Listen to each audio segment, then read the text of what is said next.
ये लगभग रोड आज से लगभग 10 साल पहले बनाए गए थे और 10 साल से इन पे कारपेट या पेचवर्क होता जा रहा है और पेचवर्क हो करके इतने गड्ढे हो गए, इन रोडों की स्थिति बड़ी खराब है और यातायात सुगम नहीं रह पाता।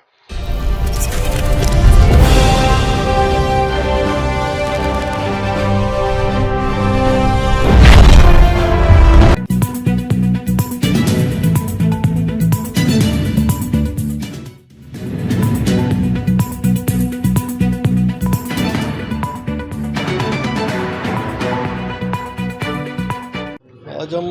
अजमेर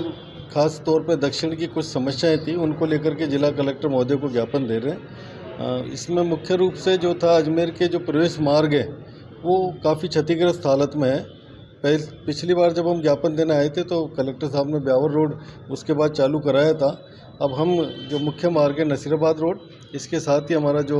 बलिया चौराहे से जो अंदर आता नाका मदार तक उस रोड और एक आशागंज में जो रोड है आशागंज से लेकर के चंद्रवरदाई तक पुलिस थाने के सामने तक, इन रोडों की बहुत ही हालत ख़राब है और बहुत ज़्यादा क्षतिग्रस्त है।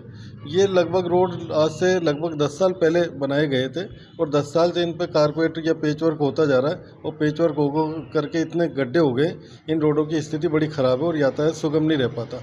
तो इन रोडों को पीडब्ल्यूडी अथवा एडीए के माध्यम से बनवाने हेतु हम जिला कलेक्टर महोदय को आज ज्ञापन दिए और उन्होंने हमें अभी के अभी आश्वस्त किया कि जल्दी इन रोडों का पुनर्निर्माण करने की कार्रवाई करवाई जाएगी। साथ ही साथ जो हमारी जो अजमेर दक्षिण में और उत्तर में पेयजल की समस्या रहती है, पूरे शहर को लेकर के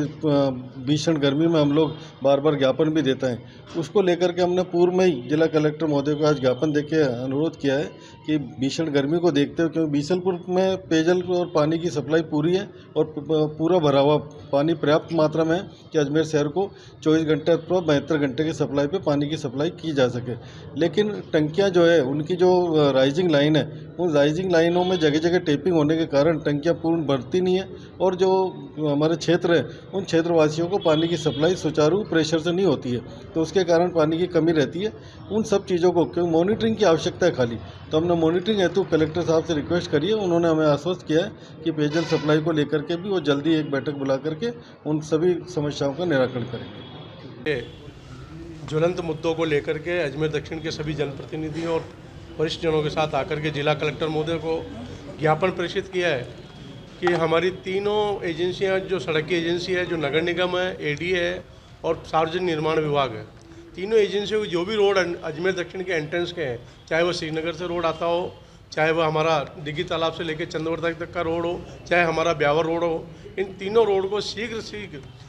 इनका डेवलपमेंट किया जाए, विकास किया जाए और इस तरीके से किया जाए कि इनको बार बार नहीं करना पड़े। रिपेयरिंग नहीं, नए रोड बन सकते हैं तो वो करें। हमारा जो पर्वतपुरा का बाईपास है, आए दिन जाम लगता है, उस जाम से निजात पाने के लिए हमने कहा है, आग्रह किया है कि जो रिको इंडस्ट्री एरिया है उस रिको इंडस्ट्री एरिया से हमें एक छोटा सा बाईपास दे दें ताकि वहाँ से लोग रॉन्ग साइड से नहीं जाए बिरला सिटी पार्क से और सीधे यहीं से अपना रोड पकड़ लें। तीसरी विषय था हमारा पेयजल को लेकर के। हम पेयजल की टंकियां तो बना चुके हैं, लेकिन पेयजल की टंकी तक जो लाइन हमारी जो दुरुस्त होनी चाहिए, सीधी जाकर के और फुल प्रेशर के साथ पानी आना चाहिए, वो पानी की समस्या से लोग आने वाले समय के अंदर, क्योंकि भीषण गर्मी रहेगी तो फुल प्रेशर से पानी मिले, इस समस्या से भी अवगत कराया। आपने हमारे बीच में कलेक्टर साहब ने आश्वस्त किया है कि जो भी समस्याएं आपने बताई है, अगले आप वापस आपको ज्ञापन देने की आवश्यकता नहीं पड़ेगी, इसका निस्तारण किया जाएगा। क्या कारण है वैसे दक्षिण में क्यों नहीं हो रहा विकास, उत्तर में हो रहा है दक्षिण में नहीं हो रहा? ये प्रशासन की लापरवाही है। प्रशासन एक बार जहाँ लवाजमा इतने सालों से देखें हम 75-70 सालों से, जहाँ एक और हम आज़ादी का